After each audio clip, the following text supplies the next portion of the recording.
Bonjour à toutes et bonjour à tous. J'ai le plaisir d'accueillir sur la chaîne La Vérité en Marche une chercheuse de vérité, une conférencière, une auteure québécoise, Madame Guis Diès. Bonjour Guis. Bonjour, bonjour Sébastien. Guy, on prononce Guy, qui vient simplement de Guylaine. Et quand je suis sortie de prison, qui était la peur la plus importante, du moins pour moi à ce moment-là, le mouton est mort. Alors j'ai laissé partir la laine. Il reste Guy, G-H-I-S. C'est tout, voilà. D'accord. Donc finalement, on n'utilise plus ton nom de famille. Tu as décidé de garder uniquement Guy parce que tu as décidé de t'émanciper un petit peu de ce système qui nous a amenés vers un mauvais chemin, pour être poli. Oui, c'était même pas c'était de quitter carrément la citoyenneté. C'était, moi, je suis vraiment pour les choses simples. Les lois, quelles qu'elles soient, que ce soit la loi maritime ou le common law, les lois s'appliquent aux citoyens. Bon, et à la citoyenne, eh bien, si je suis plus une citoyenne, elle ne s'applique plus à moi. Alors, j'ai quitté, je me suis libérée de la citoyenneté, ce qui veut dire pas seulement en sortir, mais arrêter de recevoir. Oui. Renoncer à tous les avantages, c'est-à-dire précisément les droits et les privilèges. J'ai renoncé à tout cela et j'ai arrêté un engagement tacite dont on n'est pas au courant entre l'État et ce qu'on appelle le citoyen, la citoyenne, qui se croit libre. Bon, on y croit de moins en moins, c'est parfait, il commence à être temps, mais c'est des esclaves, c'est l'esclavage parfait, et c'est une relation maître-esclave que nous avons. Et là, on la voit, on la sent même un peu. En ce moment, on la sent effectivement très fortement. Alors qu'on croyait avant qu'on était libre, on appelait ça la démocratie, on croyait qu'on décidait. Mais quelle illusion! Alors, on vit dans ce monde d'illusions depuis toujours, et il est temps qu'on se fasse un peu bazarder par le maître, qui nous fasse voir que c'est lui le maître et que tout le reste, c'est de la foule. Mais c'est justement ça. J'ai décidé de t'inviter justement pour parler de ce sujet, comment sortir de l'illusion et plus spécifiquement le chemin de l'éveil de la conscience en lien avec la période actuelle, période justement de maintien de l'illusion au plus fort et de pression au plus fort contre les citoyens. Et c'est justement ce sujet qu'on va aborder ensemble. Peut-être tu nous as fait une belle introduction. Avant de rentrer un peu plus dans le sujet, est-ce que tu peux nous expliquer sommairement ton parcours pour qu'on comprenne bien ce qui t'a amené finalement à sortir de cette citoyenneté, pour ceux qui ne le sauraient pas encore, et après on rentrera un petit peu plus dans le cœur du sujet. Oui, disons que j'ai fait la médecine, j'ai exercé la médecine pendant plusieurs années, et j'ai aussi un aspect, l'aspect, si je peux m'exprimer, économique de la médecine. J'avais des centres, différents centres, et qui m'amenaient à voir la gestion du système médical et à prendre conscience de la façon dont ça fonctionnait, et que c'est une véritable mafia. C'est incroyable comment les gens ont encore confiance dans le système médical. Je n'oserais pas y amener mon chat. J'irais chez le vétérinaire avant d'amener mon chat. Et donc, j'ai écrit un livre, La mafia médicale, que j'ai écrit à partir de... Moi, j'ai mis 25 ans dans le système et également dans le côté financier de la médecine. Et j'ai mis 25 ans à comprendre comment ça marchait. Alors, je me suis dit, comment peut-on comprendre, comment les gens qui sont les consommateurs finalement de médecine, comment peuvent-ils savoir comment ça marche, à quel sens se vouer? Alors, j'ai écrit le livre La mafia médicale, vraiment dans cette optique-là, sachant très, très bien que je serais sévèrement puni. Alors, avec la perte évidemment du droit de pratique, avec toutes les critiques des médias, bon, et que les personnes qui aiment leur médecin ne seraient pas heureuses, à commencer par les médecins eux-mêmes. Et je savais, je croyais même que je serais tuée. J'en étais sûre. Donc, j'avais pas vendu, j'avais mis ma maison au nom de ma sœur pour que mes enfants puissent continuer à avoir une maison. Je savais très bien à qui j'avais affaire. Et, et voilà, ça a été le premier livre, La mafia médicale, qui a été très bien accueilli, contrairement à tout ce que je pouvais imaginer. Au-delà, bien au-delà, aussi bien au Québec qu'en France. Et bon, puis ça a duré longtemps. Ensuite, de là sont venues des conférences, des ateliers, des choses que je ne connaissais pas. Hein. Moi, je savais que j'allais arrêter de pratiquer. Je ne savais pas du tout ce que je ferais d'autre dans ma vie.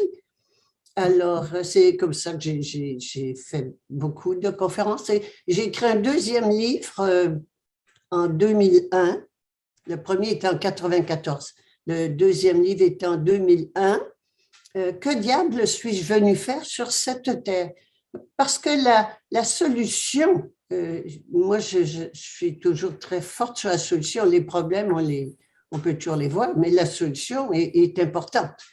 Et la solution de la mafia médicale était la souveraineté individuelle de l'âme. C'était ça en 94. Alors, j'ai eu 7 ans d'évolution entre les deux. Et de là, le deuxième livre, donc, que diable suis-je venu faire sur cette terre? Se poser la question, non pas seulement de qui je suis, mais qu'est-ce que je fais là? Le sens de la vie, au final. Dans cet enfer sur Terre, il faut quand même appeler les choses par leur nom. Travailler, souffrir, vieillir et mourir, ça n'a rien d'excitant. Ce n'est pas du sens, effectivement. Et c'est absurde de vivre tout ça pour mourir, c'est d'une totale absurdité. Alors, deuxième livre dans lequel j'expliquais donc cette même solution que j'avais pour la mafia médicale, mais que j'appliquais à tous les autres systèmes qui sont identiques. Tous les systèmes sont identiques. Quand on en connaît un, on voit comment ça marche et c'est pas compliqué. Eh bien, tous les autres sont pareils. Alors, c'était le deuxième avec des solutions pour chacun des systèmes. Ça, c'était le deuxième. Et pendant ce temps-là, j'ai appris, j'ai évolué et j'ai appris notamment que le système légal, la différence entre le droit maritime et le droit commun, que le droit maritime, on appartenait à l'État, c'est une personne légale qui appartient à l'État.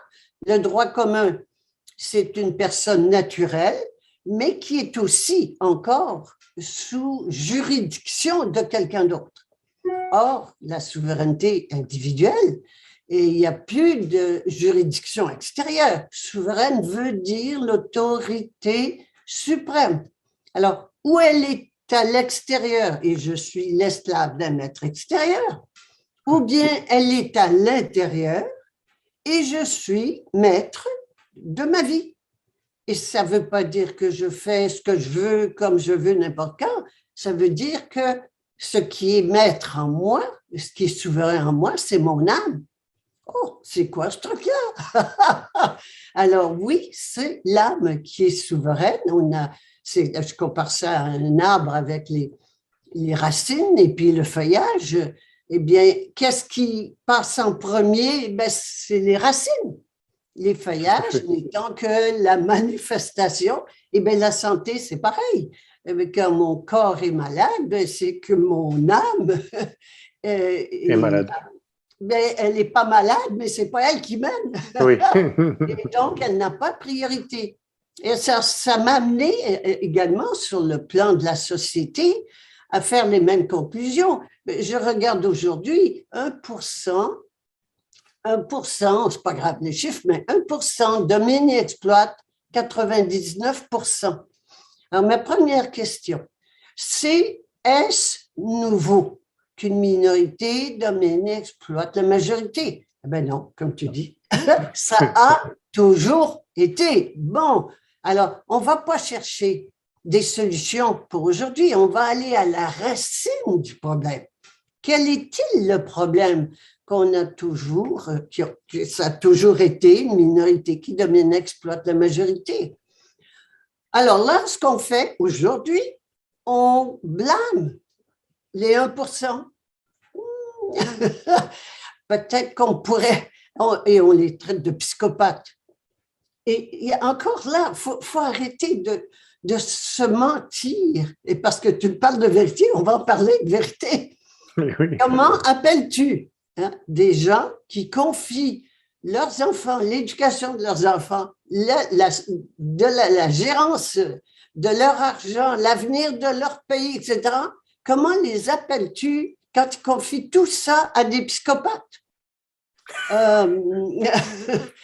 Okay? Il faut arrêter de se compter des mensonges. Ce n'est pas les 1% qui sont le problème.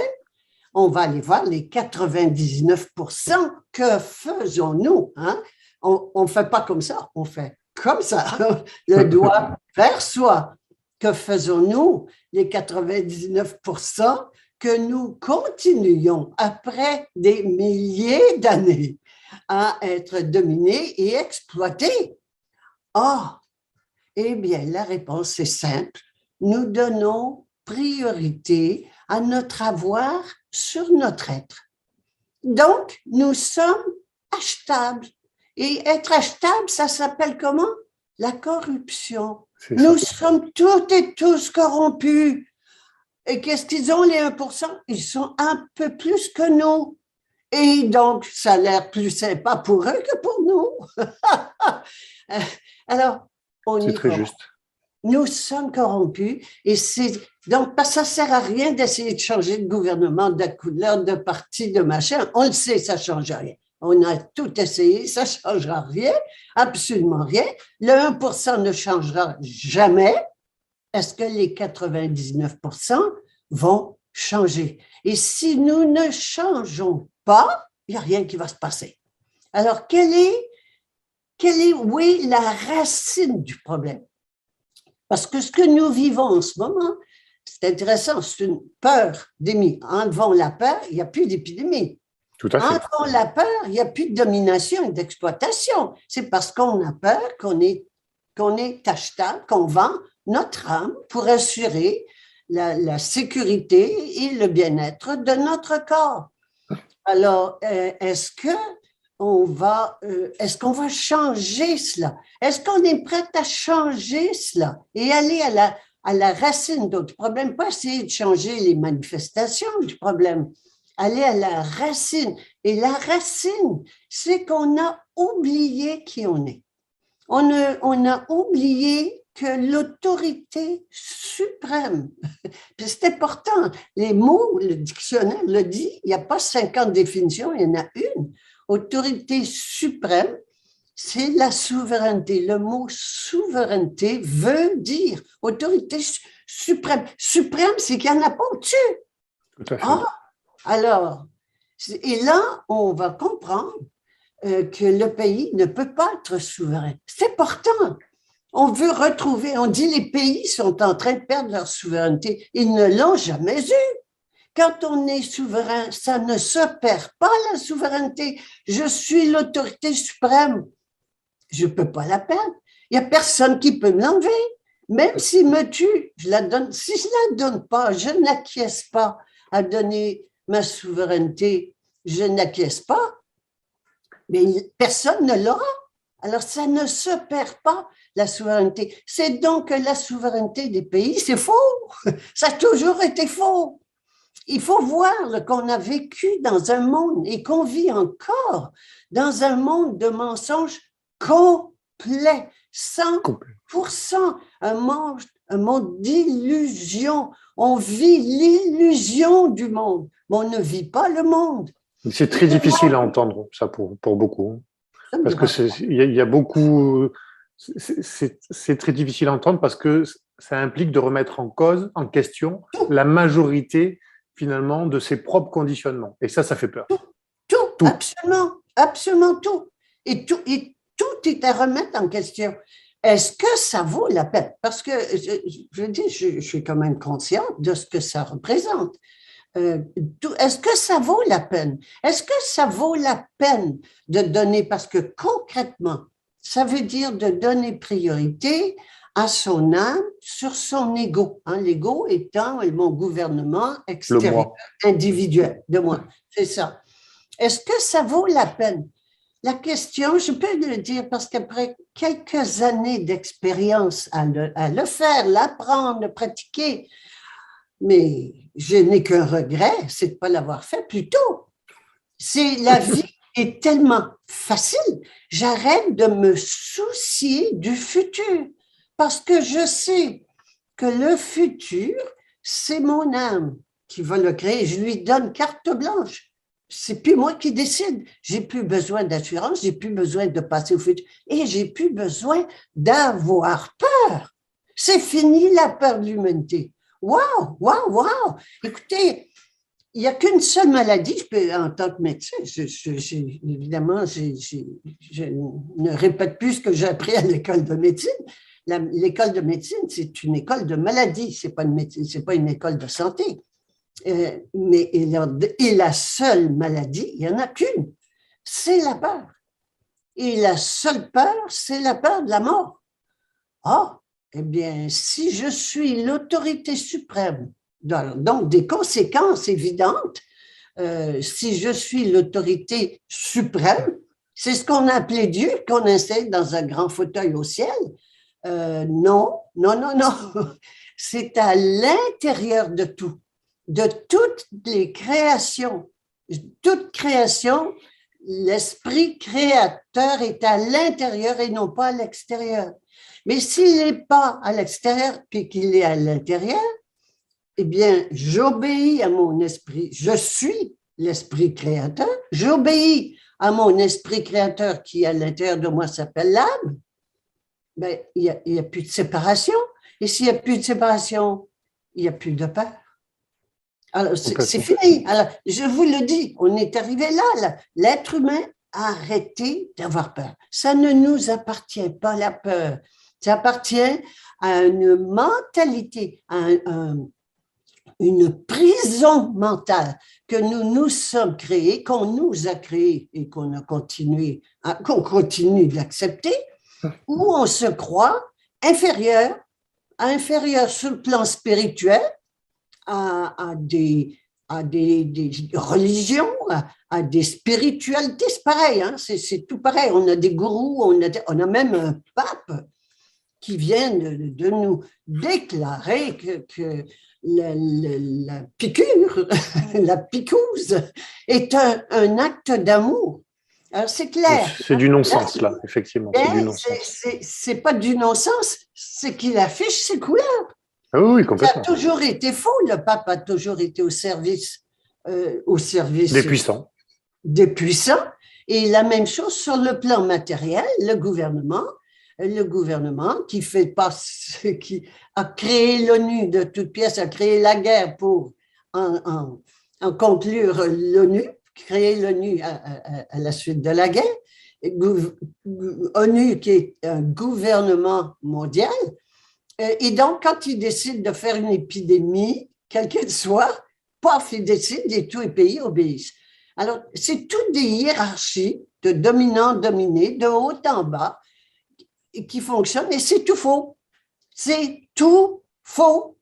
C'est tout. C'est tout faux, mais on ne le voit pas parce qu'on est conditionné très jeune dans ce système, oui. Dès l'école finalement, et comme ce conditionnement est de génération en génération et que les grands-parents, les parents répètent finalement le même schéma, peu ou prou, c'est oui. Très difficile pour les nouveau-nés finalement d'en prendre conscience et de s'en extraire. Et c'est justement un travail individuel, comme tu dis, un travail personnel à faire sur soi, oui. Finalement, pour aller vers le chemin de l'éveil de la conscience, aller vers cette renaissance spirituelle, qui est une renaissance intérieure, qui est liée à l'âme. Quelle est pour toi la définition qu'on pourrait donner à l'éveil de la conscience, à la renaissance spirituelle? C'est un mot que j'utilise peu. Peu parce que il a beaucoup est utilisé de façon très diverse, Les galvaudés, je veux dire. Ouais. galvaudé. Et puis, ça ne veut pas dire la même chose Oui, suivant que c'est telle ou telle personne. Alors, moi, je parle plutôt de transformation. d'accord. Ou bien je reste dans le vieux monde, le vieux monde étant un monde où je crois à des autorités extérieures et le nouveau monde, le monde, la nouvelle espèce, hein, parce que c'est plus que ça, c'est une nouvelle espèce qui devient consciente de qui elle est, c'est-à-dire que la seule vraie autorité est à l'intérieur. Ça, c'est Alors, très important, effectivement, c'est de ça souligner que ça qui est en cause. quand on, quand on a une forme d'éveil, finalement, on passe de l'inconscient à la conscience. C'est-à-dire, en fait, c'est comme si on avait une forme, je vais dire, presque d'expansion de conscience, dans le sens où on est plus ouvert d'esprit, on voit notre Oui, environnement et la société dans un schéma beaucoup plus large que oui, notre simple vision du métro boulot dodo, pour schématiser un peu et pour caricaturer. oui, je préciserai, si tu permets, je préciserai le mot oui, élargir, grandir en conscience, mais oui, en disant qu'il s'agit non pas seulement d'évoluer, hein, de croissance ou de développement individuel, que c'est bien plus que ça, c'est une transformation, Oui, de c'est-à-dire l'être. une mutation, c'est-à-dire la chenille qui devient papillon. Et qu'est-ce qu'elle fait, la chenille qui devient papillon? Elle rentre dans une chrysalide et elle meurt, elle se défait. Waouh, ça, ce côté-là, c'est moins attirant. Ça veut dire que tout ce qu'on a fait, et ça a été important de renforcer notre ego, apprendre à dire notre vérité, même si ce n'est pas de la vérité, mais à prendre notre place, etc., etc. S'affirmer, c'est une étape très importante, mais quand je décide de me transformer, donc de devenir qui je suis réellement, tous ces outils égotiques, je les laisse tomber. Wow, ça veut dire les diplômes, la reconnaissance, le statut social, etc., etc., etc. Ce que les autres pensent de moi, c'est tellement important. C'est énorme, ça. Alors, je laisse aller ça. Wow! Et c'est ça qui fait peur. C'est cela qui fait peur. Tout mon monde s'effondre. Oui. Et je dois dire merci à nos, à nos maîtres actuels Oui, parce qu'il nous pousse vers ce chemin. nous donner le coup de pied au derrière nécessaire pour avancer. C'est plus qu'avancer, pour prendre une décision de ben ça, il faut que ça arrête. Ça, c'est fini. J'en veux plus. Bon, et bien, si j'en veux plus, je suis prête à laisser aller. Et ce n'est pas le retour au vieux monde. Ça a Non, toujours été l'horreur. Travailler, souffrir, vieillir et mourir, c'est l'horreur. Ça n'a complètement. aucun sens. Ça n'a jamais eu, ça n'a encore pas. Alors que c'est le temps justement de mourir à ce vieux monde et de passer à la conscience de qui nous sommes et de mettre en place, de voir, parce que c'est déjà là, mais on ne le voit pas, le paradis sur terre, sans mort. Parce que les religions, c'est magnifique, j'adore. Les religions nous promettaient le paradis à deux conditions. La première, c'était d'avoir suivi leurs enseignements, leurs recommandations, leurs lois, d'être vertueuse. Puis la deuxième, ben, c'était de mourir. C'était inaccessible. Le paradis est inaccessible sans mort. C'est seulement après la mort. Or, la mort n'existe pas. J'ai toujours été, je serai toujours, quand je dis je parle en tant qu'individu, pas moi personnellement, mais en tant qu'individu, j'ai toujours été et je serai toujours. je suis l'esprit créateur de l'univers. Oui, Alors, c'est ce qu'on immortel. appelle, c'est ce qu'on appelle finalement dans le processus de transformation la métempsychose ou la réincarnation, c'est-à-dire l'esprit qui construit le corps et qui revient sur des cycles plus longs. Réincarnation, oui, ça s'applique à l'âme Ça précisément. s'applique Il à y a un l'âme. moment où on n'a plus besoin de se réincarner. Alors, Oui, ça, parce qu'on arrive à une évolution suffisamment importante finalement pour trouver l'équilibre total. eh bien, c'est peut-être plus précis encore que ça, oui, ce que tu dis. Euh, mais c'est quand est-ce qu'on atteint la fin des réincarnations, La quand sagesse. l'âme et le corps sont entièrement Un, réunis. Ils ne font un. plus que. Et quand ça, on arrive là, il n'y a plus de peur, il n'y a plus de mort, il n'y a plus de ça. Et là, on va passer à un nouveau règne. Oh, OK. Et le règne de Diès. Diès étant Dieu, déesse, hein, parce qu'on met toujours Dieu est toujours au ciel, puis déesse étant sur la terre, on va arrêter la séparation. Alors, la première partie de Dieu, c'est DIE, et puis la deuxième partie de DS, c'est SSE, donc je l'appelle DS. C'est fini, les parents séparés, et nous, on se retrouve les enfants en garde partagée. Non, non, non, non, c'est fini ça, c'est pas drôle. Mais ce que tu dis, c'est ce qu'ont appelé aussi les religions. Alors, elles ont souvent été mal comprises, mais quand elles parlent de vie éternelle, justement, la Bible parle de cette notion de vie éternelle, et elle parle de cette notion de mort pour laquelle tu as utilisé la métaphore de la chenille et du papillon.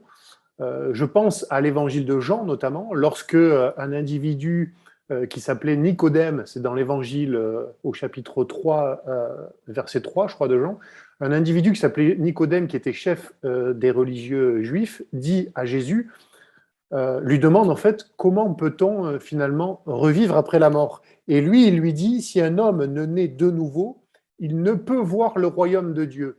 Et en fait, cette renaissance, c'est la renaissance justement de la chenille pardon, vers le papillon, c'est-à-dire une renaissance intérieure. Ça n'a rien à voir avec une mort physique, une mort matérielle. Ah non, non, non, C'est une non. transformation.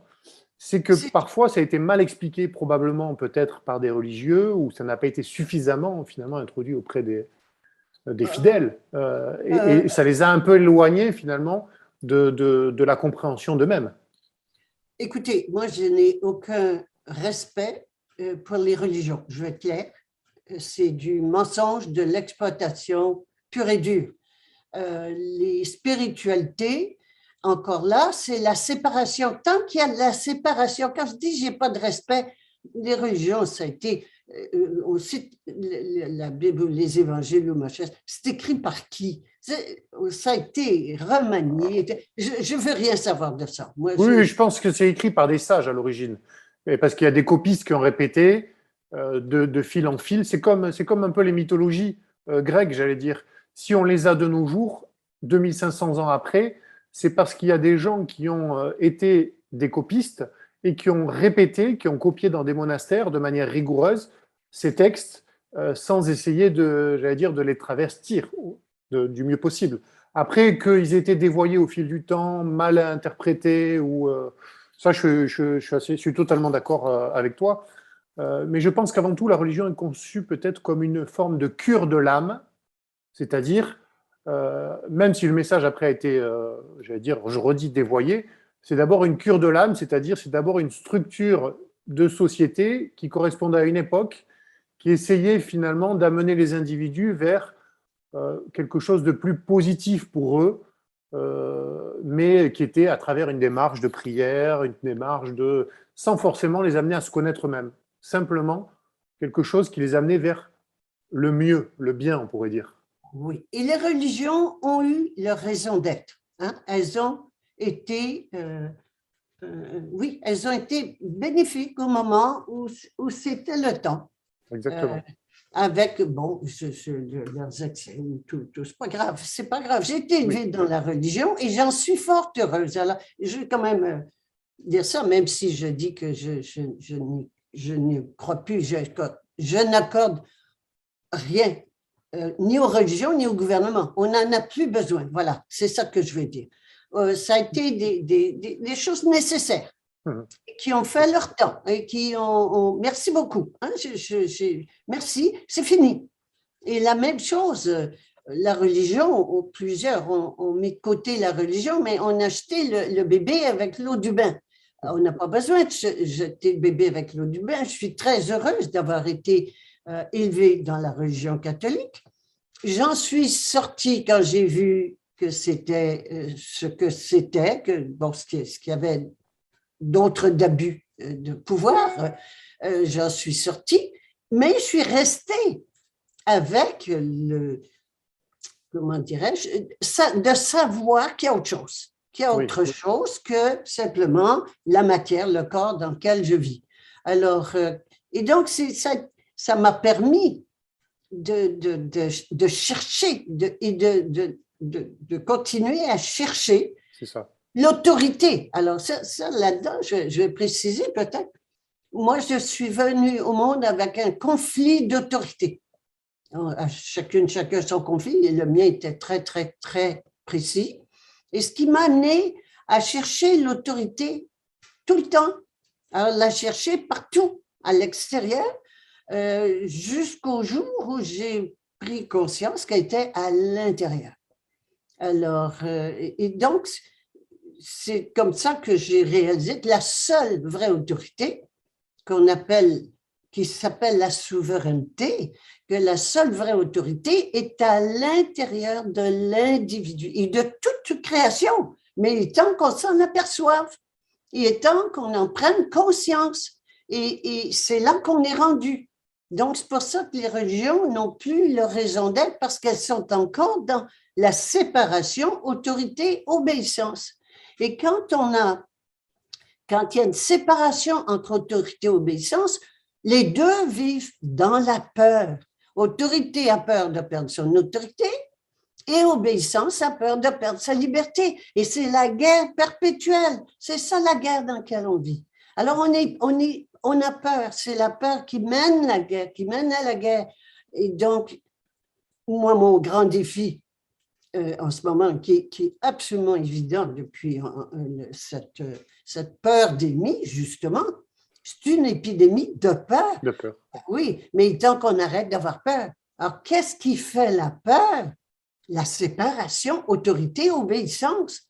Ah, eh bien, on va donc arrêter la séparation autorité-obéissance. Comment on fait ça? Je suis, en se souvenant de qui on est, qu'on est l'autorité suprême, je suis l'autorité suprême et j'obéis à mon autorité suprême. Ah ben, c'est fini, je ne peux plus avoir peur. Wow! Écoutez, ça peut avoir la prétention, c'est pas grave, ça m'est égal. C'est la fin de la peur de l'humanité. On y est rendu. C'est là, c'est le temps, c'est le moment. Et bravo pour la pandémie, bravo pour notre dièse Manu qui vient d'être élu. On en a ici aussi, hein? on a Justin. Bravo, bravo, bravo. On va être obligé de passer à autre chose. Nous, on a droit à Dieu en personne. Hein. On a Jupiter, hein. C'est le dieu romain, c'est le dieu des dieux. Hein. Donc, oui. Je sais que vous, il est pas mal aussi. Mais bon, quand on commence à se prendre finalement pour un dieu romain, et derrière ça, finalement, pour une fausse imitation de ce qu'on n'est pas, c'est-à-dire le divin est associé à une forme de sagesse, et non pas une forme de perversion, bien qu'il y ait des dieux, non pas dans le monothéisme, mais dans les religions où il y a plusieurs dieux, dans le polythéisme, il y a des dieux aussi un peu, pervers, entre guillemets. Il y a tout type de dieux. Jupiter, c'est quand même normalement un symbole de sagesse. C'est d'ailleurs celui qui est représenté dans les traditions religieuses comme étant à la droite du Christ, qui a été transformé, celui qui a barbe blanche. Vous savez, les statues qu'on voit de Jupiter dans les musées, qui est le symbole de Dieu, en fait, c'est une personnification, et c'est là où ça devient très intéressant, personnification de la planète elle-même, dit Jupiter. Ça, c'était une petite aparté Oui, oui, je t'écoute. pour les auditeurs. Mais aujourd'hui, hein, aujourd'hui, c'est important, c'est la fin de l'humanité. On est en Ah train de oui, devenir soit des robots ou bien de devenir des êtres conscients de les la êtres conscients. souveraineté. C'est ça. C'est ça. Il n'y a pas autre chose. Hein? Il n'y a pas autre chose. Alors, et nous sommes face à ce choix-là. Et dans ce sens-là, je mentionnais, bon, on va dire la picouse, est absolument extraordinaire parce que ça nous force, on ne peut plus avoir de compromis. C'est ou bien je vends mon âme pour mon avoir, hein, je donne Complètement. priorité à mon avoir sur mon être et je vends mon âme, ou bien non, mon âme n'est pas à vendre. C'est tout. Exactement. Et c'est tout. C'est aussi simple que ça. Et voilà, voilà Mais c'est très la difficile, situation. hein. Oui, c'est très juste, hein. C'est très clair et c'est très juste, effectivement, et je te remercie. Ce qui est difficile pour certains à comprendre, et je le vois dans mon entourage, où il y a beaucoup de CSP+, ils ont un logiciel, je parle de logiciel parce que c'est comme on pourrait associer ça à l'informatique, ils ont un logiciel intellectuel qui par défaut est celui du matérialisme. Et donc, j'allais dire presque de la négation de l'âme, ou alors ils ne s'intéressent pas, ils n'essaient pas de comprendre ce qu'est leur âme. Et du coup, ils tombent dans le panneau de cette crise et de la peur qui est instrumentalisée pour justement les amener à vendre leur âme à, à ce système qui est totalement en chute libre et, j'allais dire, en autodestruction, finalement. Oui, oui, oui. Et Et quand tu dis, continue, pardon.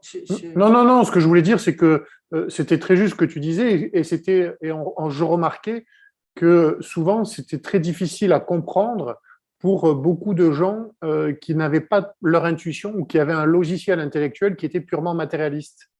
Je fais la distinction entre le matérialiste et le spirituel. C'est un peu deux philosophies opposées. La philosophie spirituelle, c'est celle qui considère l'âme comme, pour schématiser et simplifier, un esprit incarné, un esprit qui vient dans un corps et qui crée la forme, tandis que le matérialiste, pour lui, ben, l'âme, c'est simplement des fonctions végétatives du corps, c'est-à-dire c'est simplement des atomes, des molécules qui naissent avec le corps et qui meurent avec le corps. C'est-à-dire il n'y a pas de vie avant, il n'y a pas de vie après. Voilà. et, et si je peux me Vas-y, permettre, vas-y. les deux sont faux. Alors, aussi bien matérialisme qui effectivement élimine l'âme, que spiritualisme qui, encore là, un isme. Hein, tous les ismes, c'est des organisations. Ça, Oui, c'est des dogmes. ça se résume, c'est des structures, des hiérarchies. Ça mène toujours des hiérarchies, que ce soit sur le plan matériel ou sur le plan spirituel. On est toujours dans des hiérarchies. Et qui dit hiérarchie dit séparation, séparation. Hein? Autorité de l'un sur l'autre, de l'un sur l'autre, de l'un sur l'autre. On est, dès qu'il y a hiérarchie, on est dans le monde de mensonges complet. Ou bien c'est la vérité, puis c'est intéressant, la vérité en marche, j'aime bien, parce que c'est le temps qu'on dise la vérité et que toute hiérarchie est dans le monde de mensonges, quel que soit, même spirituel, c'est du mensonge. C'est quoi la vérité? Mais la vérité, c'est que tout est dièse. Il n'y a que cette vibration avec autant de perception de cette réalité que d'individus. Mais il n'y a qu'une seule, tout est, et le un et le tout, on entend ça, le un et le tout, ça veut dire quoi? Il y a une vibration, il y a une réalité avec autant de perception. Et cette seule réalité est tout. Alors, ma table ici, elle est cette réalité, mais elle ne peut pas le savoir. Mon chat est cette réalité, il ne peut pas le savoir. L'arbre est cette réalité, il ne peut pas le savoir. Nous sommes cette réalité, il est temps qu'on le sache. C'est tout. C'est juste, écoute, c'est ma compréhension, ma perception. Hein? Est-ce que le tout ne... Juste, à chacune, justement, Oui. sa perception et je te partage ma perception de la réalité. Voilà. Oui, je te remercie. Et, pour rebondir sur ce que tu dis, est-ce que le tout, cette expression qui dit ça, est-ce que ça ne veut pas dire finalement que tout est un? C'est-à-dire qu'en fait, on pourrait reprendre le mot univers, si on le décompose, univers, l'univers, ça voudrait dire que nous sommes unis vers la compréhension du tout au final, donc de l'univers. C'est un peu finalement, et donc on pourrait comprendre que nous sommes tous liés. En fait, nous on a l'impression de la séparation, mais en fait on forme une unité. Comme tu dis que la table, tout est unité en fait. Oui, tout. Il n'y a qu'une unité. Exactement, il n'y a qu'une unité. Il n'y a qu'une unité. Et en ce moment, par exemple, je constate qu'il y a une grande, grand désir de communauté, de fonder des communautés, de mettre sur pied des communautés de gens qui veulent faire des choses autrement. Et qui, donc, c'est intéressant, mais ça fait, il y a un taux d'échec très important des communautés, puis on veut que le pouvoir soit un pouvoir horizontal plutôt que vertical, c'est-à-dire hiérarchique, bon, tout ça. Mais c'est pourquoi ça échoue. C'est important de voir pourquoi ça échoue. Ça échoue quand les gens commencent à se disputer, c'est-à-dire que les égos prennent le dessus et que les égos prennent le dessus, les égos étant la manifestation des besoins, que tes besoins ne sont pas les mêmes que les miens, que celles de l'autre, etc. Et donc, on se dispute et ça éclate. Ça éclate pourquoi? Parce qu'on n'est pas réunis autour de ce que nous avons en commun. Il n'y a qu'une seule chose que nous ayons en commun, aussi bien les arbres, mon chat, que les êtres humains. Il y a une seule chose que nous avons en commun, c'est qui nous sommes. C'est l'être, l'esprit créateur de l'univers, que j'appelle Diès, et qu'on a appelé Dieu, mais qu'on a gardé séparé. Non, tout est ça. Et c'est la seule chose, j'entends des gens des fois dire, ce qu'on a en commun, c'est la terre. Non, on n'a pas la terre en commun. Ce qu'on a en commun, puis il y avait, avant, c'était des pays, par exemple, des pays, ça ne peut pas être souverain, un pays. Ça ne peut pas être souverain. Un pays n'est pas souverain. D'ailleurs, on voit qu'en ce moment, les pays perdent leur souveraineté. La Constitution souveraine, il n'y a qu'à voir comment elle est traitée. Alors, ce n'est pas vrai. C'est tout faux. Tout est faux. Mais qu'est-ce qui est vrai? La seule chose qui est vraie et autour de laquelle on peut s'unir. Et là, ça se disputer parce que c'est ce qu'on est. C'est ce qu'on est, justement, c'est l'esprit créateur. Et que l'esprit créateur, chez chaque personne, quand il est individualisé, c'est l'âme, ça s'appelle l'âme.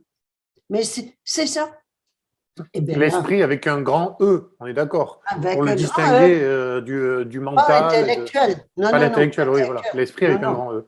Et c'est la fin du règne de l'intelligence. On est en train de passer au règne de la conscience. L'intelligence, écoute, on ne gagnera jamais au niveau de l'intelligence, c'est très limité. Et les grands de ce monde, disons le 1%, c'est ce qu'il y a de plus brillant. Ils sont d'une intelligence et ils vont chercher les plus beaux cerveaux à travers le monde. Ils font des think tanks, hein, les boîtes à réfléchir. C'est génial quand on regarde. En fait, moi, je regarde le déploiement de la peur d'Élie. Mais c'est génial, c'est mené de maître. Ah, extraordinaire. Vraiment, je tire mon chapeau. Mais c'est pas ça. C'est fini. C'est fini l'intelligence. Et l'intelligence, le mental a été mis au service de la matière et non pas de l'esprit. Et on est rendu justement à prendre conscience que notre mental, parce qu'on a un mental, un vital bien physique, on a notre mental, au lieu de servir, parce qu'on a peur, alors il sert à contrôler le futur et faire en sorte que ceci arrive puis ceci n'arrive pas. Ça, c'est notre mental. Donc, il s'occupe de la matière. Bien non, que notre mental devienne au service de notre âme. Mais il va arriver quoi? Je n'en sais rien. Et du collectif, de notre âme et du collectif. Pas du collectif, de l'âme individuelle. C'est individuel. Le collectif, c'est toujours le miroir, si je peux ainsi m'exprimer, des individus. De la somme des individus, oui. Oui, la démarche est individuelle. Et la société le manifeste. On a encore une guerre là, qui s'amuse à faire des guéguerres. On a encore des guéguerres, mais les guéguerres ne sont que la manifestation de notre guerre intérieure. Nous sommes créatrices et créateurs. C'est nous qui créons la société dans laquelle nous vivons. Ça, c'est pas sympathique parce qu'on aime mieux blâmer les autres. Non, mais le bon côté de cela, c'est que si on crée l'enfer sur Terre, ben on peut créer le paradis sur Terre. Ben oui, ça c'est plus sympa. Et c'est là qu'on est rendu. On est rendu là. Oui, c'est là effectivement qu'on est rendu là-dedans. Certains voudraient créer cet enfer à travers une société de contrôle technologique. Oui. C'est ce que certains dirigeants, certains penseurs de think tank, comme tu dis, et je pense là notamment à Klaus Schwab, président du Forum économique mondial, et de tous ceux qui le soutiennent, comme Harari, comme en France Laurent Alexandre, bon, Justin Trudeau, bien sûr, qui fait partie des Young Leaders, comme notre président. Tout cela voudrait, par la peur, s'inscrire dans cette logique de contrôle technologique et du mythe du transhumanisme. Mais est-ce que finalement, ce n'est pas un chemin de plus pour nous amener à nous reconnecter à notre soi, à notre âme, et finalement à faire le pas de l'évolution de la conscience pour ne pas devenir des robots, comme tu disais? Oui, absolument. On est face à un choix. Et j'entends des fois des gens disent « Ah ben, je me suis fait injecter, je n'avais pas le choix. » Non, c'est pas vrai, on a le choix. On a le choix. Et donc, j'ai le choix de donner priorité à mon âme ou bien de vendre mon âme pour donner priorité à mon ego. Et à mon confort, ma matière, ma facilité, la sécurité, quoi que ce soit. Mais on a le choix. On a le choix, absolument. Et c'est la fin du compromis. C'est parce que je suis piqué ou pas piqué. C'est intéressant, c'est très intéressant. Et j'étais vraiment, ce qui m'a renversé, moi, dans tout cela, c'était il y a des millions, il y a plein de gens qui connaissent la conspiration depuis des années. Conspiration qui n'est plus, c'est plus une conspiration, c'est ouvert. Hein? Mais depuis des années, des gens qui connaissaient la conspiration, eh bien, quand ça est arrivé, ils sont tous rangés dans le virus, la théorie du virus, machin, des autorités. Le scénario des autorités, j'ai été vraiment très, très étonnée. Oui, et il n'y a qu'une chose pour faire cela, c'est la peur. Et la peur nous ramène à l'animal, la partie la plus lourde chez nous, qui est l'animal. Et un animal qui a peur, ça ne se contrôle pas. On en fait ce qu'on en veut. Et ça tombe dans le niveau cérébral le plus bas, le tronc cérébral, et on se comporte comme des animaux, complètement comme des animaux. Il n'y a plus de réflexion, il n'y a plus de remise en question, il n'y a plus de question. Non, rien, impossible. J'ai peur et je me range, je me jette dans les bras du berger parce que je suis un mouton qui a peur. Et c'est ça. Mais c'est fascinant de voir ça. Et la belle spiritualité à la mode, tous, une grande majorité de ce qui était le plus évolué sur le plan spirituel se sont rangés du côté des autorités.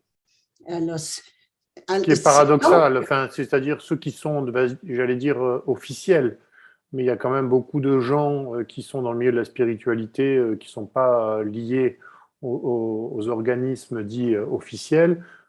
Enfin, j'en ai vu sur Internet, en tout cas, qui n'ont pas cédé. Alors, il y en a qui cèdent, bien sûr, et c'est là, justement, une période comme celle-là révèle finalement le tréfonds intérieur, c'est-à-dire finalement la profondeur de l'âme et sa justesse ou non. Absolument, absolument. Et c'est un choix. C'est vraiment, on est face et j'ai été élevé, je t'ai dit tout à l'heure, j'ai été élevé dans la religion catholique. Et dans la religion catholique, on apprenait qu'il y avait le jugement dernier. Le jugement dernier, mais c'était Dieu qui décidait si on allait au ciel ou en enfer. Mais quand maintenant, je sais que l'autorité suprême n'est pas extérieure, mais à l'intérieur, c'est nous qui choisissons d'aller dans l'enfer. Et c'est pas péjoratif, c'est pas bien, c'est pas mal. Hein? C'est l'enfer, c'est-à-dire de donner priorité à notre avoir plutôt que donner priorité à notre être.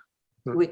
Et c'est comme une plante. Je le compare à une plante. Il y a les racines qui sont invisibles et qui donnent le feuillage. Eh bien, on s'est occupé du feuillage. On a donné priorité au feuillage sur les racines et nos racines sont en train de s'éteindre définitivement. Alors, j'ai le choix. En ce moment, on est face au choix. Est-ce que je sacrifie mon feuillage? C'est-à-dire, est-ce que je donne priorité à mes racines au détriment de mon feuillage s'il y a lieu? Ou bien est-ce que je maintiens mon feuillage à tout prix et que je laisse aller au détriment de mes racines? C'est vraiment ça. C'est aussi simple que cela. On a le choix. On a le choix. Sachant que si on coupe une partie des branchages, c'est-à-dire si on renonce finalement à certains privilèges qu'on a, à certains conforts qu'on a, mais qu'on conserve de bonnes racines, tout repousse de toute façon dans un temps défini et normal, je veux dire, et peut-être même pour être encore plus beau, bien plus encore beau. plus grand. On appelle ça de l'élagage. Exactement. C'est ce qu'on fait pour les arbres, ben oui. Et c'est ce que ça nous invite cette période à faire, justement. Oui, oui, c'est le temps de l'élagage, absolument, absolument. Et de laisser aller des branches mortes, les trucs dont on n'a plus besoin, du rangement dans la maison, dans les vêtements. Ça a l'air idiot, mais c'est le temps du ménage, hein? Dans les émotions, dans les expériences passées qui nous titillent encore. Non, non, on fait la paix avec ça. Régler les histoires de famille, les secrets de famille sont libérés. Il y a beaucoup de ménage à faire et le moment est propice. On est confiné, on perd son boulot, on est enfermé, emprisonné à la maison. Waouh, c'est le moment, effectivement. C'est favorable à l'élagage. C'est ça, c'est exactement favorable à ça. Et c'est favorable justement à ce chemin d'ouverture de conscience, d'éveil de conscience.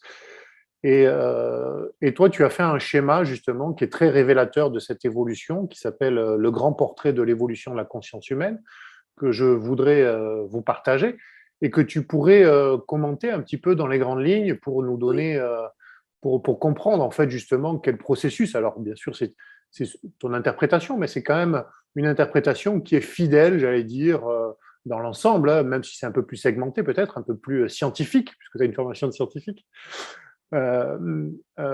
C'est assez fidèle finalement à ce dont parlent les traditions dites spirituelles, c'est-à-dire comment on doit évoluer finalement personnellement vers une conscience un peu plus élargie. Je vous partage ce document que vous allez voir, voilà, ici. Tu le vois bien? Oui, très bien, très bien. Bon, ben, parfait. Oui, alors, ça, c'est le document que j'ai fait en 2015. Oui. Pas en 2015, pardon, en 1995. Et donc, on a des moutons Et puis, des juments. Les juments, encore là, donner priorité au principe féminin, ça n'a rien à voir avec les hommes et les femmes, hein, ça a à voir avec l'âme par rapport au corps. Tout à Bon, fait. alors, le mouton blanc, c'est les personnes qui croient. Le gros morceau, hein, le gros morceau, c'est les moutons, ils ont peur, ils vivent dans l'esclavage en plein centre, et on les garde là comment? Avec des carottes, pouvoir, argent, prestige, ok? Et si ça ne suffit pas, si ça ne marche pas, on les punit avec les bâtons, les coups de bâton, alors qu'ils sont sur le même niveau, l'exclusion, la dépossession et l'élimination, les 3 bâtons qui vont de plus en plus gros. C'est du chantage, c'est ce qu'on fait, on fait peur aux moutons pour qu'ils rentrent dans la bergerie, qu'ils obéissent. Alors, les autorités extérieures, il faut bien comprendre qu'il s'agit soit et c'est toujours les mêmes, ça couche ensemble, les autorités spirituelles des religions, des spiritualités, etc., et les autorités matérielles des gouvernements, de tout ce qui est organisationnel. Et quelles qu'elles soient, toujours, il y a des autorités extérieures. C'est ça le gros morceau. Donc, le mouton blanc, il croit ça, le mouton noir, il est soumis. Hein? Donc, il y a des trucs qu'il remet en question, les autorités externes, mais il les reconnaît. Il va les combattre, il va vouloir les changer, mais il les reconnaît. Alors que, et on est encore là-dedans, je vois en ce moment, toujours la résistance, la rébellion, continuer à combattre. Non, non, non, c'est fini. Et ça, ça mène quoi? Ça mène toujours à la guerre. Et la guerre qui vient du désordre, le désordre toujours de donner priorité à l'extérieur sur l'intérieur. Alors, ça, c'est le mouton. La transformation, et au centre de la transformation, c'est le point charnière, finalement, celui qui décide de travailler sur lui. Voilà. Et plus contre l'extérieur. Voilà. Et c'est une décision. Ça ne se fera pas tout seul. C'est une décision individuelle. Et donc, à ce moment-là, je décide de passer à l'écurie, c'est comme le dire, sortir de la bergerie et de passer à l'écurie. Mais il faut que j'apprenne à me comporter en jument. Alors, qu'est-ce qui est spécifique de la jument? C'est que l'autorité est au singulier. Il n'y a pas plusieurs autorités, il n'y en a qu'une seule, elle est intérieure. Et c'est ça la différence. Alors, le monde de moutons, c'est un monde de mensonges. On n'est pas des moutons. On est qui? On est la jument, elle est la dernière à droite, Pégase. Oui. Hein, Pégase qui réunit la terre et le ciel. Pégase peut à la fois marcher sur la terre et voler dans le ciel. Donc, c'est fini la séparation esprit-matière. Et c'est ce que nous sommes. Nous sommes la jument ailée. Et quand on s'incarne, donc, on s'incarne, la jument ailée est hors espace-temps. Quand on s'incarne, donc, c'est ce qu'on appelle l'âme, qui est la jument souveraine. Mais les deux, ce qui est spécifique à la jument, c'est que l'autorité, la conscience de qui elle est. Elle sait quelle est l'autorité suprême, que l'autorité suprême, qu'on appelle souveraineté, que l'autorité suprême est à l'intérieur et non pas à l'extérieur. Donc, fini la séparation. Il n'y a plus de séparation. Et fini la séparation, fini la peur. Eh bien, quand il n'y a plus de peur, parce que la peur, c'est l'ombre de l'amour. Mais quand la peur s'en va, qu'est-ce qui arrive? Bien, l'amour se manifeste. C'est ce que nous sommes. Nous sommes amour infini. La liberté. Alors, je vois encore, on a eu, vous avez sûrement entendu parler, des camionneurs ici. Ça a été magnifique. On voit la liberté, effectivement. Mais qui réclamaient la liberté. Non, la liberté est à l'intérieur de nous. Nous sommes libres, libres de choisir notre maître. Et c'est ça le libre arbitre. Alors, ils allaient, le freedom, hein, ils allaient réclamer la liberté aux autorités extérieures. Mais non, mais bon, c'est impossible. C'est impossible. Alors donc, ça ne pouvait absolument pas réussir, c'est sûr. C'est sûr. Bien sûr. Alors même que le monde entier réclame, réclame la liberté, ça ne marchera pas, ce n'est pas le nombre. Mettons des millions et des milliards de moutons, ça ne fera jamais la liberté. Un mouton, par définition, c'est un esclave. Alors, c'est donc la solution est absolument évidente, c'est qu'on meurt aux moutons, qu'on arrête de se prendre pour des moutons. Et qu'est-ce qui est spécifique aux moutons? C'est un animal, peureux. Peureux. Soumission.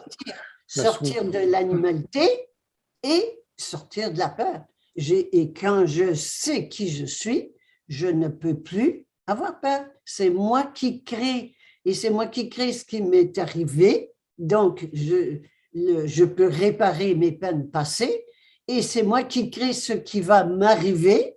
Ben, j'ai plus besoin d'avoir peur. C'est moi qui crée. Alors, c'est la fin de la peur. Wow. Et un mouton qui n'a plus peur, ce n'est plus un mouton. Ah! C'est simple, c'est aussi simple que ça. C'est très simple. L'intérêt de ce tableau aussi, c'est la paix et l'ordre. Hein? Quand on parle du nouvel ordre mondial, encore là, quel mensonge! C'est le vieux désordre mondial. Le vrai ordre, c'est de donner priorité à l'esprit sur la matière. C'est pas qu'il y en a un qui est meilleur que l'autre. C'est comme les racines, ça passe avant le feuillage. C'est tout.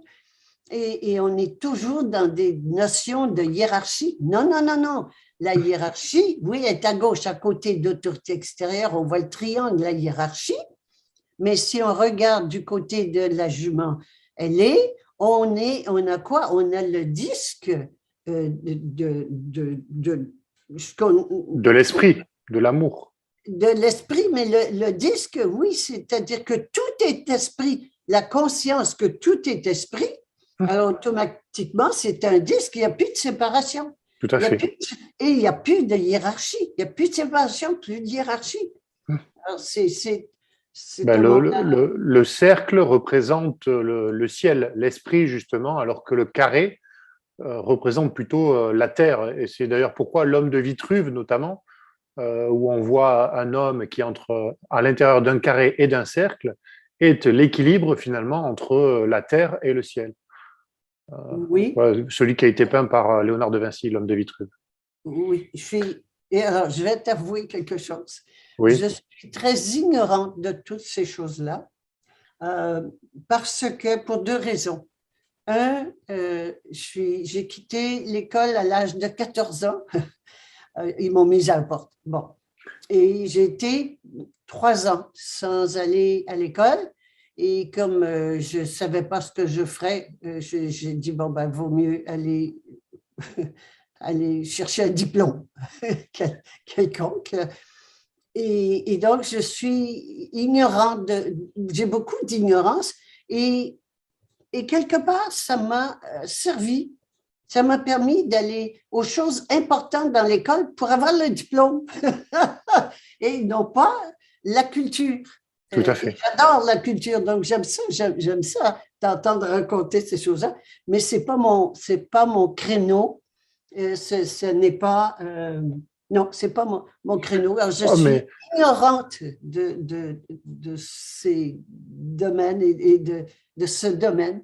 Et j'aime ça t'en entendre parler. Oui, ça, c'est pas très grave parce que de toute façon, c'est à peu près le même, j'allais dire, le même message que tu donnes. Tu donnes le même message, même si les références sont pas la même. C'est un message qui est d'abord intuitif, qui vient d'abord de l'âme et finalement qui a été, au fil des traditions, repris sous différentes formes. C'est pour ça que j'y faisais référence à l'homme de Vitruve et je voyais dans ton schéma aussi, je voulais te poser la question, qui est à mon avis une référence consciente ou inconsciente, je sais pas, mais tu vas nous dire, je le remets à l'écran rapidement. Aux travaux de l'alchimiste, puisqu'on voit que tu passes d'une couleur grise à une couleur or. Finalement, c'est un petit peu la transformation du plomb en or. Oui, Et, oui. et j'imagine que tu as utilisé ça finalement pour te dire, oui, le milieu, c'est l'acte de transformation, c'est l'acte de mutation qui vient de cette décision, qui fait que je vais changer mes pensées. Alors là, tu les appelles vibrations en bas lourdes, Oui. mais mes pensées lourdes finalement qui nous ramènent vers l'avoir toujours, vers des pensées plus légères, voire très légères, qui nous ramènent vers l'être et vers Oui. l'autonomie, oui, vers l'intériorité, non? Je pense qu'il y a un peu cette petite référence, non, de la transformation. Absolument, absolument. Encore là, j'ai fait ça, je ne sais pas d'où, parce que je ne connaissais pas. J'ai découvert l'alchimie plusieurs années plus tard. Mais oui, transformer le plomb en or, j'aime ça, j'aime ça. Alors, ça devait être inconscient, ça devait être ton âme finalement qui t'a amené là-dessus, peut-être. Ça s'est fait rapidement, ce grand portrait qui me sert toujours parce qu'il est vraiment très, très utile, très utile. Et tout est vibration, mais de plus en plus légère, hein. Tout à fait. Et quand on arrive à jument ailé, ce ne sont plus des vibrations, ce sont des pulsations qui créent l'univers tout entier à chaque instant. Donc, c'est hors espace-temps et hors quelque chose que j'adore, hors biologie. Oh, ça, j'aime ça. La médecine, Toi c'est qui que viens c'est de la médecine, mauvais. justement, tu veux t'émanciper de cette notion de biologie pour aller plutôt vers une dimension d'énergie, de Oui. vibration et de Euh, fréquence. non, pas, Peut-être. non, vers la vraie santé. La vraie Oui, oui, santé. la vraie santé, oui. Nous sommes en parfaite santé, mais nous l'avons oublié et on croit encore à la mort. C'est Non, l'esprit qui commande la on santé, en croit fait. à la vieillesse, on croit à la maladie, la vieillesse et la mort. Non, non, non. Et encore là, je reviens, une seule maladie, c'est la peur. Une seule. Arrêtons d'avoir peur. C'est extraordinaire. C'est le mouton qui a peur. Mais on n'est pas des moutons, on est des juments ailés. Nous sommes des pégases pour utiliser l'animal mythologique. Je sais pas quoi. Mythologique, oui. Oui. C'est ce que nous sommes. C'est vraiment de découvrir qui nous sommes et le devenir. Et c'est donc en enlevant mes plures de mouton, en enlevant mes plures de laine, hein, en enlevant le mouton, tout ce qui me reste, alors la tristesse, des blessures d'enfance, laissez le temps du grand élagage, élaguer. Et c'est pas seulement dire ça n'a pas existé, non, c'est des accueillir comme des outils des outils évolutifs que je me suis créé pour évoluer. Et là, ça a un sens. C'est pas de dire les peurs, ça n'existe pas. Non, non, que j'ai pas souffert. Non, non, j'ai souffert, j'ai vécu ça dans la souffrance parce que je connaissais pas autre chose à ce moment-là. Mais je peux réviser mes blessures d'enfance, les réviser avec maintenant la conscience créatrice. C'est moi qui ai créé ça, qui me suis créé de vivre cette expérience-là pour évoluer en conscience. Ah, la même chose que ce qu'on vit en ce moment au niveau sociétal, de l'horreur qu'on vit en ce moment au niveau sociétal. Je peux le voir comme une horreur, mais je peux faire un 180 degrés et voir le cadeau évolutif que nous payons, que nous offrons. Nous créons cet enfer sur Terre pour le rendre tellement insupportable, suffocant, qu'on dise, qu'on appelle, j'appelle autre chose. Je ne veux pas le changer, je ne veux pas l'améliorer. Non, non, non, non, non, non. Autre chose, il doit bien y avoir autre chose. Et oui, il y a autre chose. Et il y en a une solution. Il n'y en a pas d'autre. Mais ce n'est pas grave, on n'a pas besoin. Quand il y en a plusieurs, c'est souvent, il n'y en a aucune de bonne. Mais quand c'est la solution, mais il n'y en a qu'une. Et la solution, c'est de se souvenir, de se souvenir de qui nous sommes, Nous sommes. découvrir qui nous sommes réellement et le devenir. C'est-à-dire enlever ce que nous ne sommes pas. C'est tout. C'est un moment extraordinaire, extraordinaire. Et j'invite tout le monde, parce que ça peut sembler gros, difficile. Non, non, non, non, non. C'est trop facile de dire, c'est trop gros pour moi, là, on va laisser les autres faire ça. Non, chaque personne, en ce moment, peut jouer sa partition dans l'orchestre. Et plus nous allons être nombreux et nombreux à le faire, plus vite nous allons le découvrir, ce paradis terrestre qui est là, qui attend qu'on le voit, qui attend d'être vu. Il est là, le paradis sur terre. C'est juste qu'on a une prison mentale qui nous empêche de le voir et qui nous garde dans ce monde d'illusions, de fausseté, de mensonges, où même les plus beaux scientifiques, les plus belles explications scientifiques sont fausses. Dans le monde de mensonges, même la vérité ment. C'est le monde de mensonges. Et c'est ça qui est important, de sortir du mensonge et de devenir qui nous sommes. Voilà, je me répète, je pense que je me répète. Non, non, mais c'est très juste. Il y a une phrase d'Orwell, si je ne dis pas de bêtises, célèbre, qui dit que dans un monde de mensonges universels, dire la vérité est un acte révolutionnaire. Oui. Donc je pense qu'on est un petit peu dans cette révolution des consciences, oui, révolution finalement de la vérité, et que tout ce qui arrive en ce moment, effectivement, tout ce chaos qu'on peut voir de manière négative, ou qu'on peut voir justement, comme tu dis, si on regarde l'autre côté de la pièce de manière positive, c'est-à-dire on peut voir qu'en même temps qu'il y a ce chaos, il y a quand même beaucoup de révélations qui sortent sur les malversations, les méfaits des dirigeants, des entreprises, etc., etc. Donc on pourrait même dire qu'on s'inscrit dans une forme d'apocalypse, sachant que le mot apocalypse veut dire révélation en anglais. Absolument. Donc la révélation, c'est finalement la révélation des mensonges, la révélation des illusions dans laquelle nous sommes. Donc je pense qu'on est un petit peu dans cette période vraiment, vraiment de révélation, non? Tout à fait, tout à fait. Alors, révélation effectivement du mensonge et aussi révélation de la vérité. De la vérité, tout à fait. Oui. Alors oui, c'est vraiment, nous sommes en plein apocalypse. C'est fascinant, absolument fascinant. Et je répète que tout le monde peut participer parce que on est là à spéculer combien de temps ça va durer. D'abord, est-ce qu'on va y laisser notre peau ou pas? Moi, je sais, c'est pas juste. Je suis convaincue qu'on va en sortir, qu'on va passer. On est en train de passer à un autre monde. Mais la question est quand? Eh bien, et j'aime beaucoup quand les gens disent « Oh, ça va être dans telle année, telle année, telle année. » Non, non. Ça dépend de nous et de chacune et chacun d'entre nous, le temps que ça va prendre.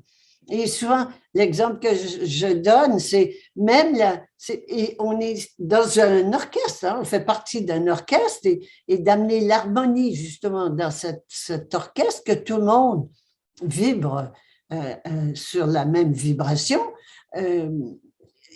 Comment on va y arriver? Eh bien, que chacune joue sa partition. Et ma partition peut être juste de faire ding une fois dans le triangle. Ça n'a pas d'importance, mais je le fais. De le faire. Et quand mon âme me dit clairement de passer à autre chose, ou de faire quelque chose, ou de ne pas faire quelque chose, d'obéir. C'est vraiment un transfert de pouvoir. Et c'est ça une révolution, c'est la destitution d'un gouvernement pour en mettre un autre.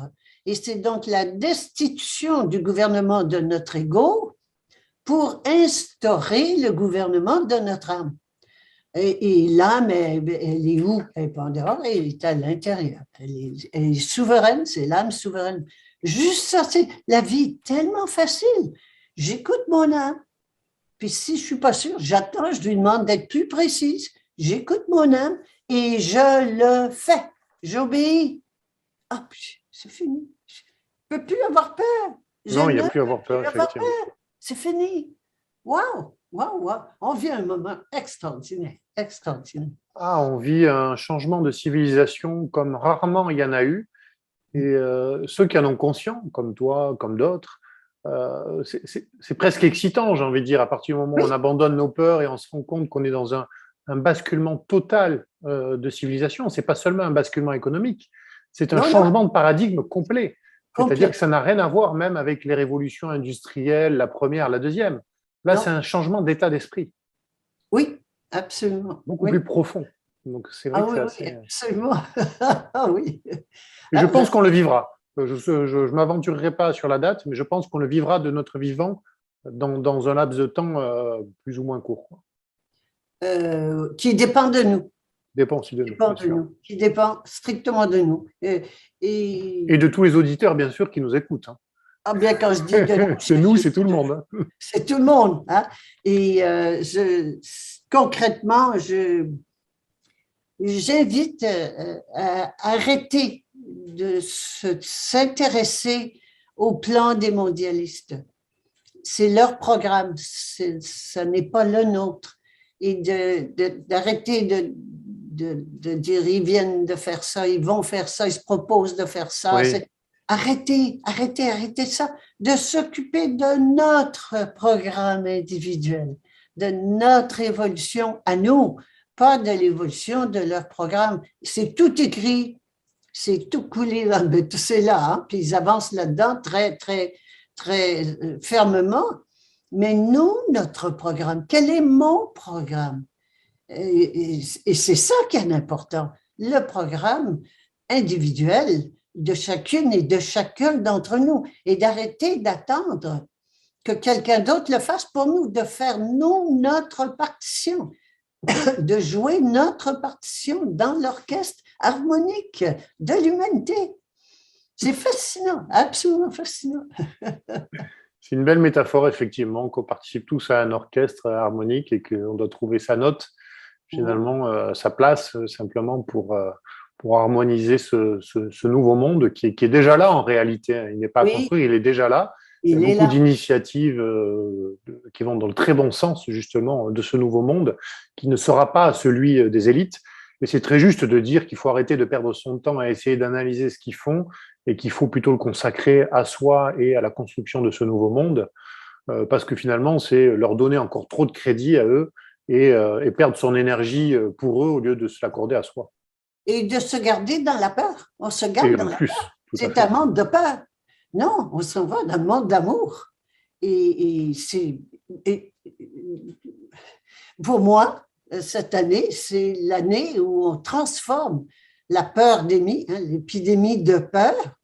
Bon, on aime ça, les épidémies. J'ai aucun problème avec les épidémies, mais au lieu d'une épidémie de peur dans laquelle nous sommes, de la transformer en épidémie d'amour. Tout à fait. Ah, et ça, c'est contagieux. Ça, c'est contagieux. Pas la peur. Je suis bien d'accord. Je suis bien d'accord. Je voudrais. J'ai vu une vidéo il n'y a pas très longtemps où certains individus qui sont liés peu ou prou, on va dire, au milieu chrétien, alors que, bon, toi comme moi, on est issus du catholicisme, pensaient que c'était très New Age, ta vision, en fait, des choses, ton schéma et ton logo même qu'on peut voir derrière toi, qui est sur la plaque, qui est le logo de l'infini. Ce logo de l'infini qui invite justement à voir qui on est, retrouver qui on est soi-même. Et je voudrais justement remettre l'église au milieu du village, j'ai envie de dire, d'utiliser cette expression pour dire que ça n'a rien de New Age, ça n'a rien finalement, et que c'est en réalité très spirituel, très, on pourrait dire même très christique, et je fais référence au Christ en dehors de toute forme de religion, c'est-à-dire un message originel qui est une spiritualité libertaire, c'est-à-dire qui vous amène à retrouver votre propre souveraineté intérieure. Et je voudrais que tu nous donnes ton explication par rapport à ce symbole de l'infini. Je me souviens de ce que je suis.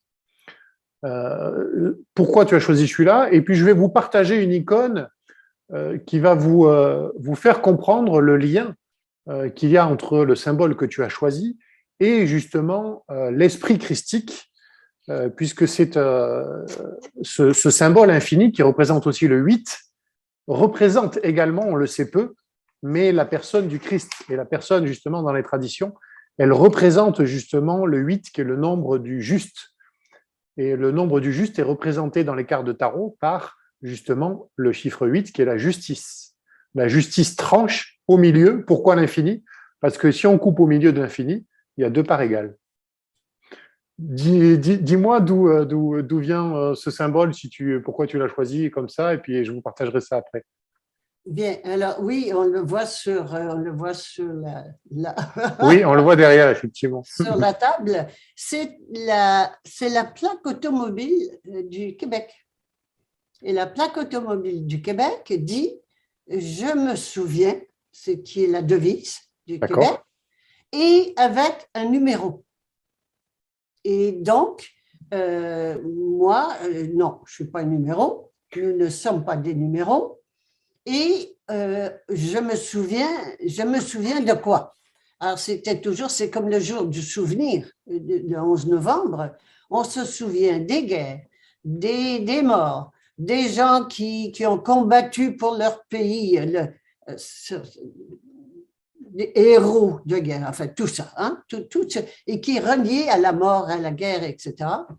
Ben, j'ai dit, écoute, on va se souvenir d'autre chose, on va continuer de garder le jour du souvenir, mais on va se souvenir de qui l'on est. Et alors, ça a été cette prise de conscience que j'ai faite ça va faire 2 ans au mois de novembre, mais la plaque, ça fait longtemps.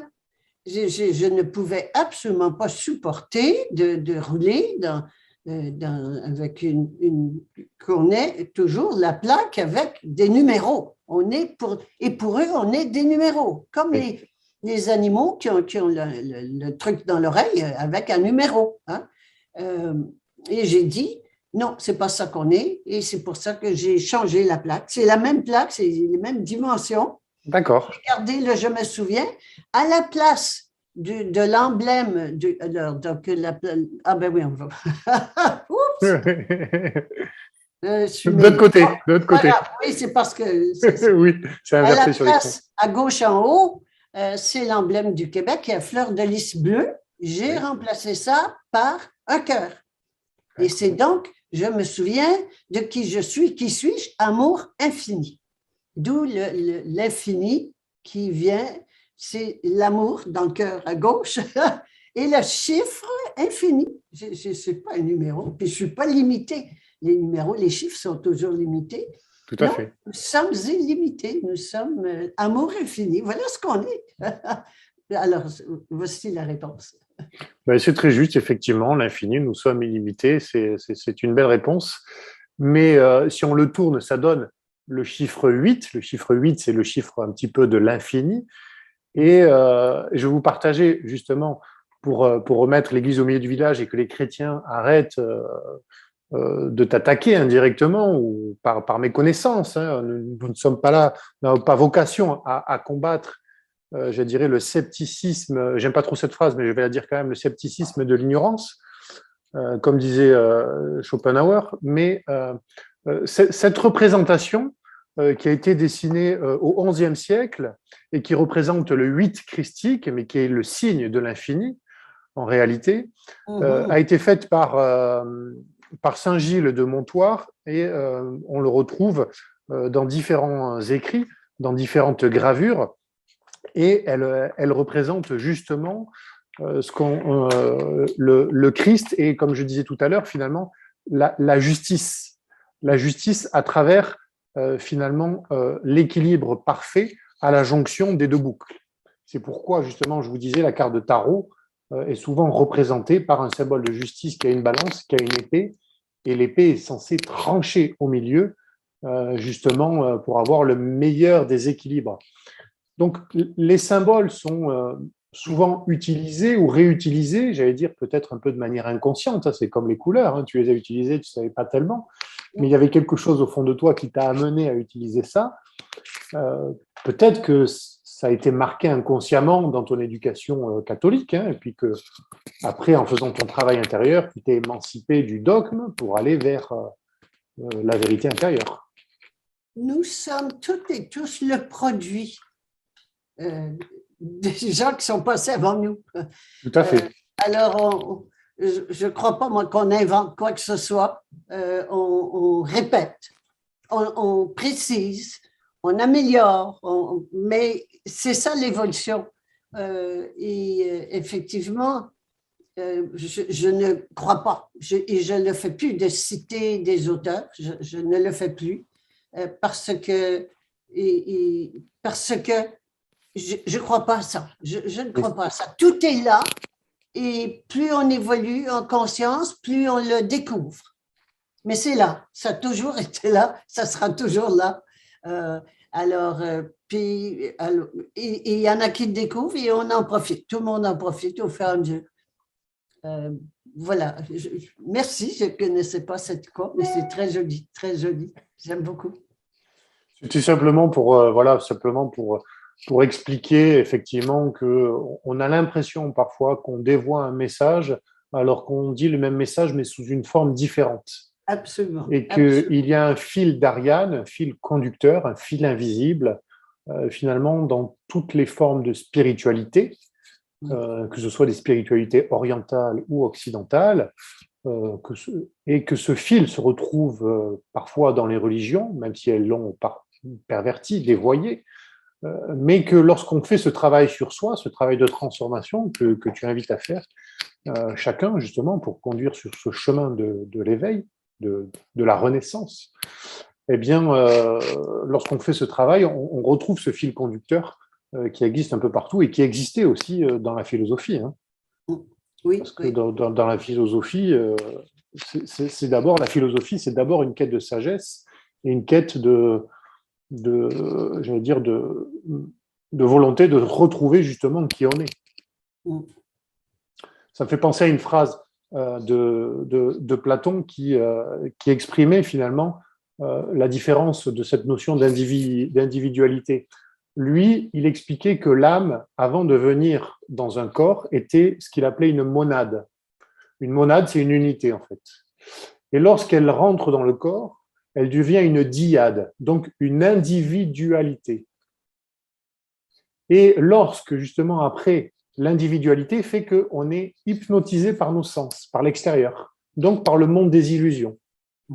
Et lorsqu'on fait, après notre travail de transformation, qu'on gravit la montagne, parce que c'est un travail qui est souvent difficile, et la montagne est le symbole d'un effort, ou alors qu'on sort de l'allégorie de la caverne, qu'on sort finalement de la caverne de Platon, c'est-à-dire du monde des illusions, des reflets, eh bien dans ce cas-là, on se reconnecte et on devient une triade, c'est-à-dire une forme de trinité, une unité. Et ce symbole a été utilisé dans l'Église justement pour dire le Père, le Fils, le Saint-Esprit. C'est le symbole de la trinité, de la triade chez les Grecs, et finalement de retour à l'unité intérieure, 3 en 1. Voilà. C'était une petite aparté. Oui, la Trinité me touche beaucoup. Pardon, en termes de... quand j'étais jeune, encore là, j'allais à l'école, j'ai été élevée chez des Reducs. On a appris la Trinité, mais on nous a dit que c'est un mystère. Moi, j'aime pas ça, des choses cachées. Non, non, c'est pas un mystère, c'est une réalité. Il n'y a pas de séparation. C'est le Père, le Fils, le Saint-Esprit. Le Saint-Esprit étant représentant le Père qui est au ciel, le Fils sur terre. Bon, exactement. Et le Saint-Esprit qui est ce qui émane et qui est représenté souvent par une flamme, hein, comme la Pentecôte, oui. Une flamme sur la tête. Comme l'âme, hein, le feu de l'âme, on parle, c'est un peu... C'est la grâce, en fait pour moi, c'est ce que moi j'appelle la grâce, qui est justement la manifestation de l'esprit directement dans la matière, sans passer forcément par l'âme. Et la grâce, c'est là tout le temps. J'aime beaucoup la grâce. J'aime beaucoup la grâce parce qu'elle apporte cette sécurité, la confiance que la grâce est toujours là et qu'elle intervient et sous forme de ce qu'on appelle des miracles, mais c'est pas vrai, c'est normal, mais comme on n'y croit pas, on appelle ça des miracles, et que ça peut intervenir n'importe quand au besoin. Et donc, pour moi, ça m'amène une sécurité extraordinaire. La sécurité est à l'intérieur. On est tout ça. On est le Père, le Fils, Saint-Esprit. On est la grâce. Et la grâce, je la compare souvent à des parents qui regardent un enfant qui commence à marcher, qui trébuche, qui tombe et qui sourit. La grâce sourit. Qu'on fasse des bêtises ou qu'on fasse des bons coups, quoi que ce soit, la grâce sourit. Elle est bienveillante. Et ça ne veut pas dire que la grâce va nous amener des bonnes choses. Elle va nous amener ce qu'il faut pour évoluer. Pour évoluer. Oui, mais les parents sont là qui regardent l'enfant trébucher, qui sourit, il tombe et puis il recommence. Et puis bon, ils vont juste intervenir, peut-être mettre la main sur le coin de la table pour pas qu'il se blesse. Et c'est tout. Alors, c'est très... oui, la grâce est toujours là qui sourit. Puis, elle attend seulement qu'on lui parle, qu'on s'adresse à elle. C'est extraordinaire. Vraiment, on ne peut plus avoir peur. On ne peut plus. On peut plus. Effectivement, on ne peut plus avoir peur. C'est un beau message d'encouragement. Il ne faut pas avoir peur, n'ayez plus peur. Pensez à vous, changez et le monde changera. On est déjà finalement dans ce monde d'après, c'est ça qui est important. Oui. Est-ce que tu as des conseils en cette période on en a déjà donné, mais peut-être un petit résumé, j'allais dire, de conseils pour nos auditeurs, pour ne plus avoir peur et pour qu'ils reprennent leur souveraineté. On dit que tous les chemins mènent à Rome. Quel chemin tu donnerais à certains pour les conduire à cette forme de transformation, de résurrection intérieure de non-peur, bien sûr. Oui, vraiment seulement de contacter son âme. Contacter son âme tout le temps. Tout le temps. C'est notre compagne de vie. Et de lui tenir la main, et d'aller et de lui dire, dis-moi où aller. Des fois, si elle va trop vite, on ralentit un peu. Mais vraiment, c'est notre compagne. Le seul couple, c'est pas pour rien que les couples ne fonctionnent pas, les couples humains, homme-femme ou femme-femme, homme-homme, ça n'a pas d'importance, tous les genres qu'on voudra, ça ne fonctionne pas parce que ce n'est pas des vrais couples. Le seul vrai couple, c'est moi avec moi-même. C'est mon âme et mon corps. Et donc, d'appeler mon âme, de l'autoriser à prendre l'initiative, c'est elle qui mène ma vie, et m'abandonner totalement. En anglais, l'abandon, c'est surrender. Et surrender vient du français surrender. Surrender, c'est, oui, je lâche mes attaches, mon besoin de ça, ce quoi je croyais, je lâche et je me rends à mon âme. La vie est tellement pas plus facile, alors qu'elle ne l'est pas dans le monde dans lequel nous vivons, qui est un faux monde, qui est une illusion. Alors, allons-y, la vérité en marche. Oui, c'est ça. on y va, c'est là qu'on s'en va. C'est ça, on y va de bon cœur, Oui. avec joie, avec amour, je dirais même, avec légèreté, on va vers cette vérité, effectivement, en marche, qui est un peu, j'ai choisi ce nom pour prendre le contre-pied de la République en marche, qui est en réalité le mensonge en marche. Donc, je voulais faire la République en marche pour que sur la même pièce, on puisse la retourner et voir qu'en fait, la vérité est de l'autre côté. Et pas dans le monde d'illusions. La même chose que j'ai fait avec la plaque automobile. Voilà, exactement. Oui. Écoute, Guy, c'était un honneur. Je suis très content d'avoir partagé ce moment avec toi, qui a été très riche en enseignements, très riche en spiritualité sincère, heureuse. J'espère qu'on aura pu apporter à nos auditeurs un bon moment, qu'ils comprendront, dans la grande majorité, je sais qu'ils comprennent ta démarche, et que les chrétiens revoient un peu leur position parfois et apprennent à plonger un peu à l'intérieur d'eux-mêmes pour comprendre le vrai message du Christ qui, je le rappelle, dit « Dieu est en vous et autour de vous ». Et l'essentiel, c'est d'aller finalement, de se reconstruire soi et partager l'amour avec les autres, hein, finalement, pour refaire une unité. Est-ce que tu as peut-être un dernier mot à glisser aux auditeurs avant que nous arrêtions cet entretien, ou peut-être tu as d'autres questions, je ne sais pas, dis-moi. Mais... C'est l'heure de l'épidémie d'amour. Je pense que c'est magnifique, comme petite conclusion. C'est l'heure de l'épidémie d'amour, effectivement. Dans ce cas, je remercie tout le monde de nous avoir entendus, de nous avoir écoutés jusqu'au bout. Je te remercie encore grandement d'avoir accepté cette invitation. Merci à toi. Merci à toi, Sébastien. C'est une grande joie. Eh bien, c'est très bien. Je vous remercie une dernière fois et puis je coupe l'enregistrement et je vous dis à très bientôt tout le monde pour une nouvelle vidéo. Donc, j'arrête l'enregistrement. Merci. Au revoir tout le monde.